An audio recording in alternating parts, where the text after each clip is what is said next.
Bueno, vamos a hablar un poquito de los trastornos de ansiedad en líneas generales. Ahí está un poquito mi presentación, que ya tuve el honor de escucharla. Eh, Médica psiquiatra, médica legista, especialista en terapia sistémica y más que nada me formé después en ser terapeuta ACT y FAP. ¿Sí? Después voy a comentar un poquito de qué se trata eso. Si vamos a hablar de los trastornos de ansiedad, lo primero que me gustaría que charlemos y que sepan es que la ansiedad per se no es una emoción patológica, ¿sí? Es una emoción normal que ha cumplido una evolución, una función adaptativa y ha favorecido la evolución de la especie, ¿sí? Porque la ansiedad históricamente nos ha preparado o para la huida o para el ataque, ¿sí? Así que es una emoción que nos ha ayudado, ¿sí? Es una emoción que hasta podemos decir que en determinadas circunstancias es positiva. Sin embargo, en la sociedad actual, estímulos que no son un peligro real pueden despertar la sensación de peligro inminente en nuestro cerebro y en nuestro cuerpo. Entonces, vamos a conversar un poquito de cuándo se convierte la ansiedad en patología, ¿sí? Para aprender a diferenciarla. Vamos a hablar un poquito de los tipos de trastorno de ansiedad. ¿Sí? Estos tipos de trastorno están en el DSM-4, que es el Manual Diagnóstico Internacional de Patologías Mentales. Está el DSM-4 y en el 2013 ha salido el DSM-5, que ha sido bastante controversial y todavía los psiquiatras no nos terminamos de poner de acuerdo. Entonces algunos usan el DSM-4, otros el DSM-5. Esto es anecdótico. El DSM-4 los clasifica en trastorno de ansiedad generalizada, trastorno por ataque de pánico, trastorno de ansiedad social, trastorno por fobias, trastorno por estrés postraumático y trastorno obsesivo compulsivo. Dentro de lo que es el DSM-5, la nueva clasificación, todo lo que es estrés postraumático y TOC lo ha separado y lo ha puesto en otras clasificaciones. Yo dejé en amarillo el trastorno de ansiedad generalizada y el trastorno por ataque de pánico, ya que son patologías muy frecuentes que llegan al consultorio y me parece interesante que las desarrollemos hoy. Estos son los criterios diagnósticos para la crisis de pánico o crisis de angustia, ¿sí? No hay que saberlas de memoria, lo importante es que sepamos que el ataque de pánico irrumpe, ¿sí? No es algo que va siendo progresivo y gradual. De repente estamos caminando por la calle, en un subte, en alguna situación y viene como si fuera un rayo, ¿sí? Y dura más o menos 10 minutos o menos. Irrumpe, viene y se va. Y en esos 10 minutos, ¿qué puede empezar a pasar? Que empezamos a sentir palpitaciones, que nos late rápido el corazón, sudoración, temblores, dolor en el pecho, sensación de ahogo, de falta de aire, ¿sí? Y pensamientos, que nos vamos a volver locos, que nos vamos a morir, ¿sí? Eso es toda una lista de sensaciones que puede haber, que son un montón inespecíficas y que también dependen de cada persona, ¿sí? Entonces, ¿acá qué tenemos? Viene el ataque de pánico, ¿no? Con taquicardia, sudoración, palpitaciones, me voy a morirse, me voy a volverme loco y termina, ¿sí? En 10 minutos, rápido. Pero ¿qué pasa? La persona queda con mucho miedo, ¿sí? Y con lo que nosotros llamamos en salud mental la ansiedad anticipatoria, ¿sí? El miedo al miedo. Entonces, si yo tuve un ataque de pánico en un subte, ¿sí? Después tal vez mi cerebro me dice, bueno, pero si vas a un subte, te va a volver a agarrar. O si pasas cerca a un subte, o si pensás en un subte. Y uno empieza por ahí con taquicardia y palpitaciones. Entonces, ahí empezamos tal vez a tener lo que nosotros llamamos conductas evitativas. Dejo de viajar en subte y empiezo a viajar en Uber, en taxi, y empieza eh, a disminuir la calidad de vida de la persona porque se empieza a aislar, ¿sí? Y esto puede ir creciendo hasta de repente tal vez no poder salir de la propia casa, ¿sí? Y lo que sucede mucho en el ataque de pánico es que tenemos lo que llamamos hipervigilancia corporal. Yo siempre le digo a mis pacientes, es como si tuviéramos una gran lupa puesta en el cuerpo. Entonces, si yo tengo que correr el colectivo y por el hecho de correr aumenta mi frecuencia cardíaca, que es algo normal, por ahí mi cerebro lo interpreta como que estoy con taquicardia y palpitaciones y que me va a agarrar un ataque de pánico, ¿sí? Entonces está como todo puesto en el cuerpo. Cualquier sensación extraña, cualquier sensación distinta puede dispararlo, ¿sí? Bueno, ahora vamos a hablar unas palabritas del trastorno de ansiedad generalizada, ¿sí? Los pacientes con trastorno de ansiedad generalizada básicamente están todo el tiempo preocupados, con ansiedad y con preocupaciones excesivas, ¿sí? Siempre hablamos de algo que se prolonga en el tiempo. Acá lo que dicen los manuales diagnósticos son más de 6 meses. Y esta ansiedad y preocupación se puede asociar a 3 o más: inquietud, fatigabilidad, dificultad para concentrarse, irritabilidad, tensión muscular o alteraciones en el sueño.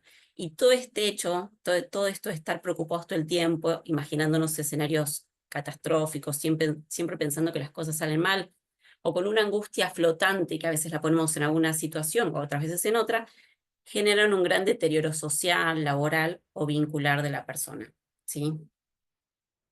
Yo acá les quise poner los criterios para que lo tengan, es más o menos eso, ¿no?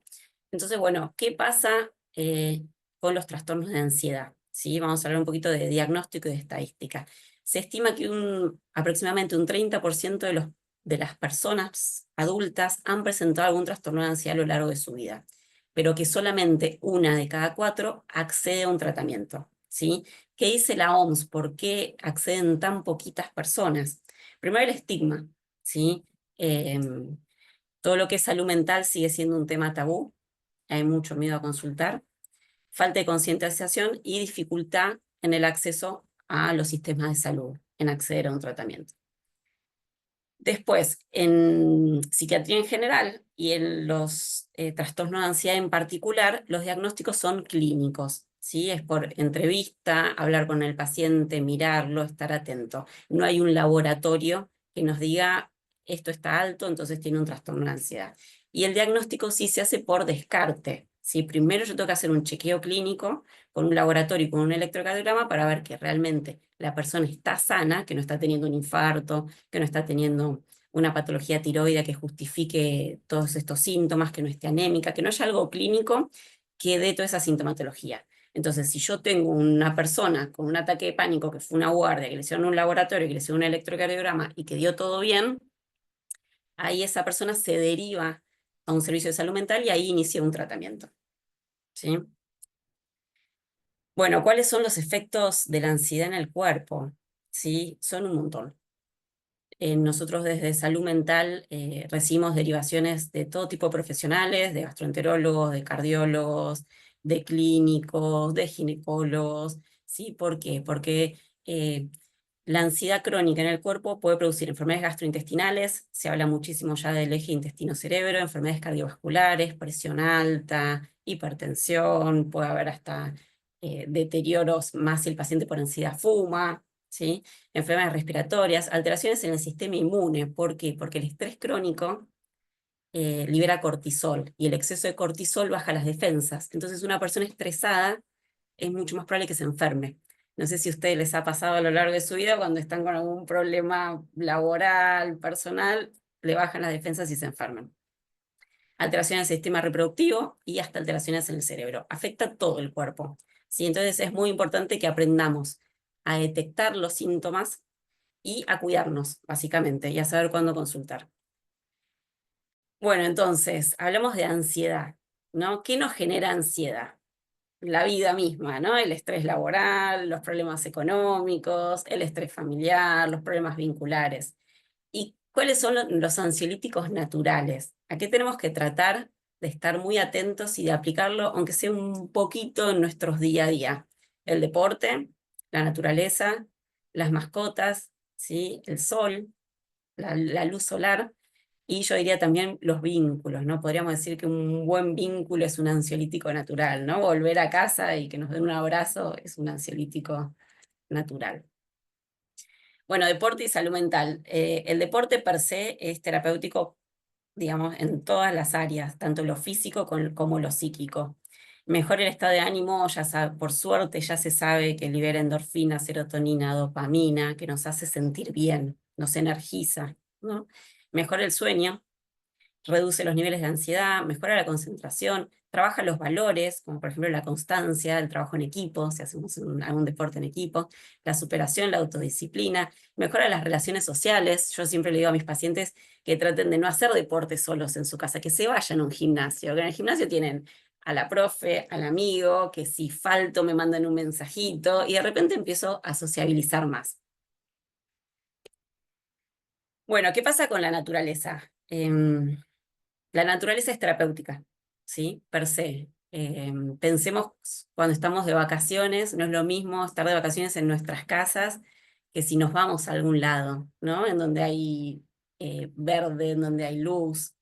La naturaleza nos reduce el estrés, mejora el sueño, mejora el estado del ánimo, aumenta la creatividad. Cuando uno está en la naturaleza se mueve más, está más activo, socializa más si hay algo como de cooperación, en donde tal vez necesito de la persona al lado, caminamos juntos, buscamos ramitas para hacer un fuego, ¿no?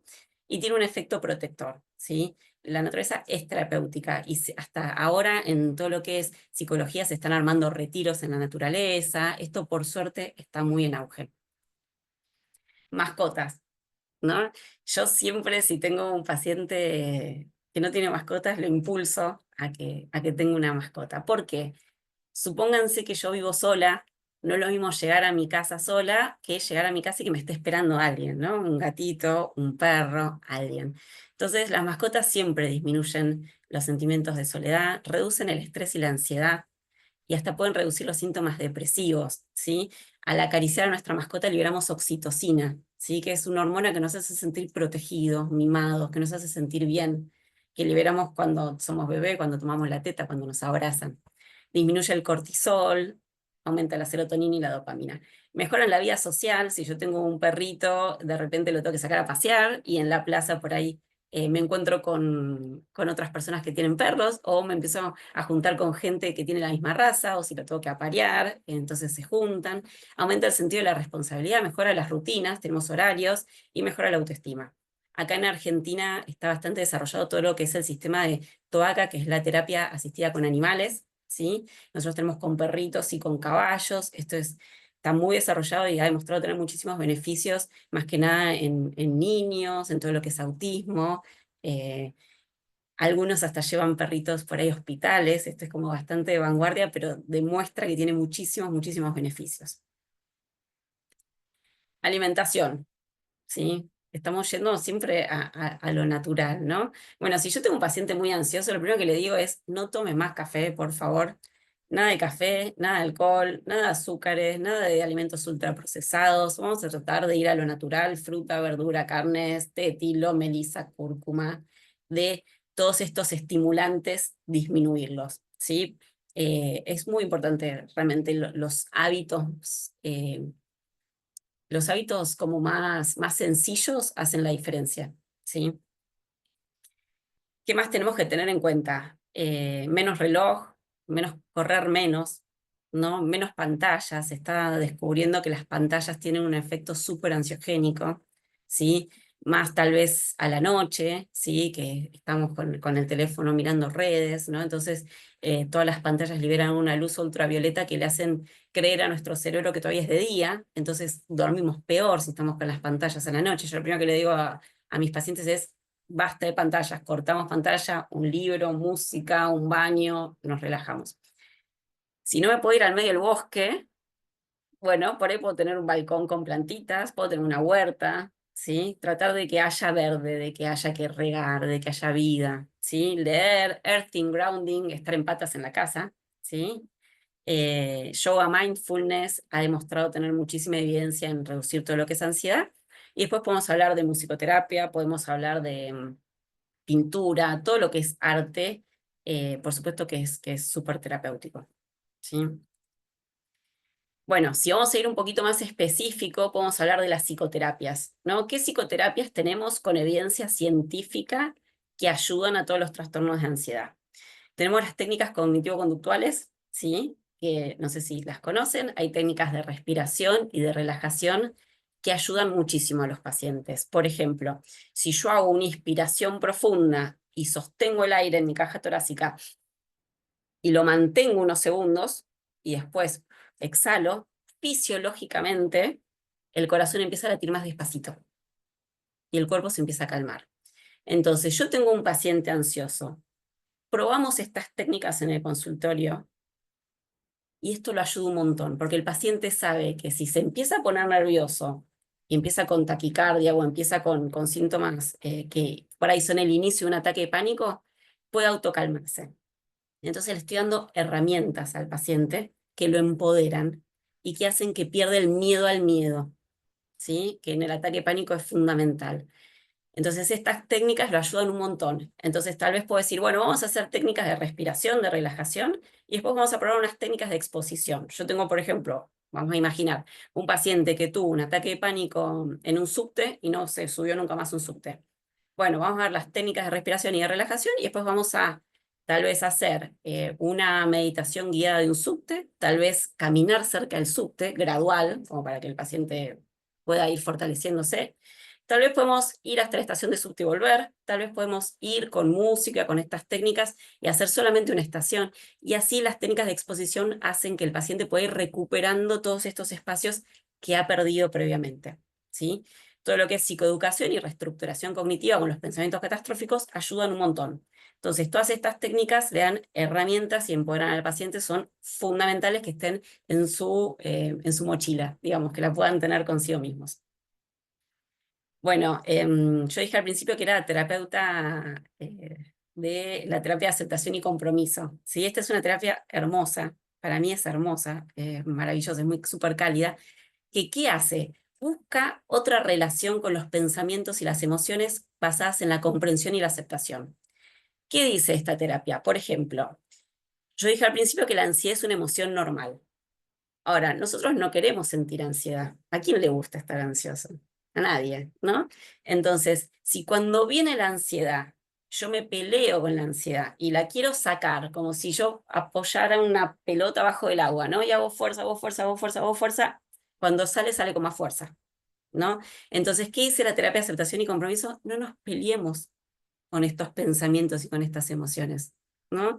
Amiguémonos, entendamos que son normal, ¿no? Entonces, en lugar de buscar una eliminación, promueve aceptarlos, ¿no? Entonces habla, por ejemplo, de la defusión cognitiva, ¿no? Decir, bueno, mi mente me está diciendo que estoy en una situación de peligro. Es mi mente. En verdad no estoy en un peligro real, estoy en un subte, no va a pasar nada, y uno se amiga con esto y dialoga internamente.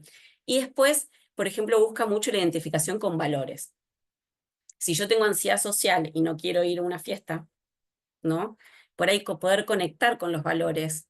A ver, ¿por qué querés ir? ¿No? Bueno, a mí me genera, por ejemplo, hoy, me genera ansiedad dar esta charla, pero yo amo la medicina y amo la psiquiatría y me encantaría poder compartir mi experiencia con alumnos y me encantaría poder compartirla con ustedes y por ahí generar un ida y vuelta. Entonces, si yo me puedo conectar con los valores, con el por qué elijo hacer lo que hago, puedo transitar esta ansiedad de otra forma, ¿no? En vez de querer eliminarla, en vez de tratar de sacarla, bueno, está acá conmigo, tomamos unos mates, que en Argentina tomamos mates, le doy unos mates a mi ansiedad y seguimos la charla, ¿no? Entonces, conectar con los valores siempre, siempre es maravilloso con los pacientes, con todos nosotros en el día a día.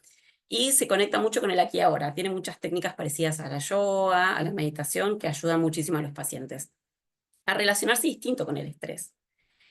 Bueno, después está la terapia basada en la compasión. Estas son las terapias que a mí más me gustan, entonces por eso fue que las elegí. Que lo que dice es que la compasión es usada como un mecanismo de curación, ¿sí? ¿Qué pasa acá? A veces, la mayoría de las veces somos muy exigentes con nosotros mismos, muy duros, somos como a veces nuestros peores enemigos, ¿no? Y lo que hace la terapia basada en la compasión es tratar de cambiar esto, ¿no? Tratar de que seamos más amorosos con nosotros mismos. Y al ser menos exigentes y más amorosos, también podemos vivir distinto las situaciones de estrés y las situaciones de ansiedad. Entonces promueve ejercicios de meditación, de visualización, ¿no? Para superar la crítica interna y fomentar una relación más saludable y compasiva con nosotros. Es una terapia que creo que está creciendo, que está en auge y que está basada en evidencia y realmente hace la diferencia con los pacientes en el día a día. Así que bueno, estas son mis técnicas preferidas y las uso un montón con mis pacientes. Y también trato de usarlas conmigo misma. Bueno, ¿qué pasa si tenemos un paciente con ansiedad que no consulta? ¿No? Se va armando una bola de nieve. Debilitamiento de vínculos, de disminución de calidad de vida, no disfruta de nada, de empeoramiento de síntomas.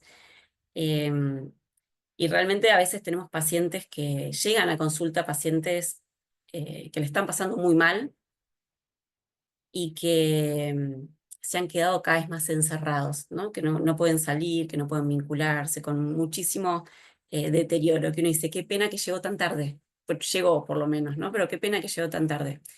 ¿Cómo hubiera sido si hubiera llegado antes, ¿no? Y bueno, ¿qué pasa acá cuando le decimos a un paciente que tiene que ir a ver un psiquiatra, ¿no? Todos los mitos y los prejuicios y todas las películas en donde los psiquiatras somos los malos siempre, ¿no? Entonces, ¿qué pensamos de los psicofármacos? ¿Me va a dopar? ¿No? Uno tiene la idea de que voy a salir babeando, ¿no? Me voy a hacer adicto a la medicación, me voy a engordar. Acá viene la autoexigencia, tengo que poder solo, ¿cómo no puedo? Tengo que poder solo, ¿cómo voy a depender de un fármaco? ¿No? La medicación es para locos, yo no estoy loco. Una vez que empezás es para toda la vida, me va a cambiar la personalidad o no voy a poder pensar claramente, ¿no? Cuando justamente es al revés. Cuando estoy en este episodio de tanta ansiedad, no puedo pensar nada, no puedo ver nada, no puedo tomar decisiones asertivas, no paro de hacer lío, ¿no? En esa situación. Yo cuando me lleva un paciente a hacer consulta le digo, este no es el momento para tomar ninguna decisión drástica. Primero nos ponemos bien, nos calmamos y después tomamos decisiones definitivas, ¿no? Acerca de nuestra vida, nuestro futuro. Bueno, entonces, supongamos que el paciente no llega a consulta, supongamos que, imaginemos que podemos generar una buena alianza terapéutica, imaginemos que el paciente confía en mí, ¿sí? Que yo soy su psiquiatra, que confía, que yo quiero que esté bien y que le voy a indicar algo y acepte un tratamiento, ¿no? Entonces, ¿qué le voy a dar? ¿No? ¿Qué medicación le voy a dar? Esto no es para que se lo aprendan de memoria ni nada por el estilo. El tratamiento de elección son los IRS, ¿sí? Que son inhibidores selectivos de la recaptación de serotonina. ¿Sí?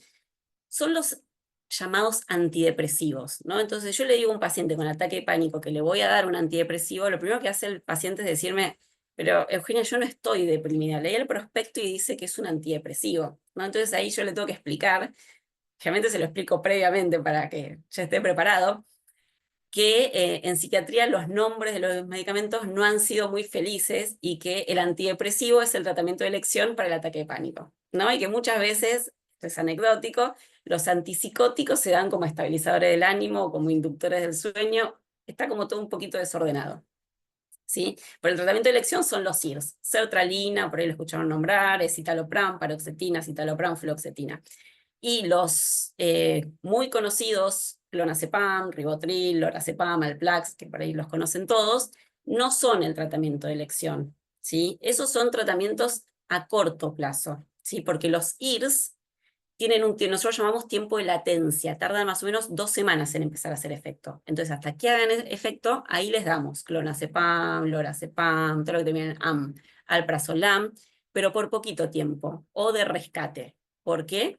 Porque las benzodiazepinas sí pueden generar tolerancia, que es que cada vez necesito más dosis para el mismo efecto, y dependencia, después me cuesta mucho sacarla.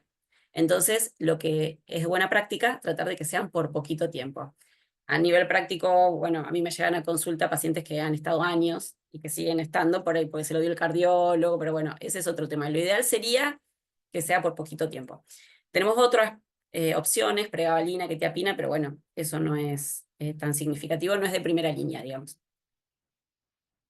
Bueno, yo preparé un videito, que este videito me encanta, de cómo es el mecanismo de acción. ¿Sí? Vamos a ver si lo podemos ver y les explico.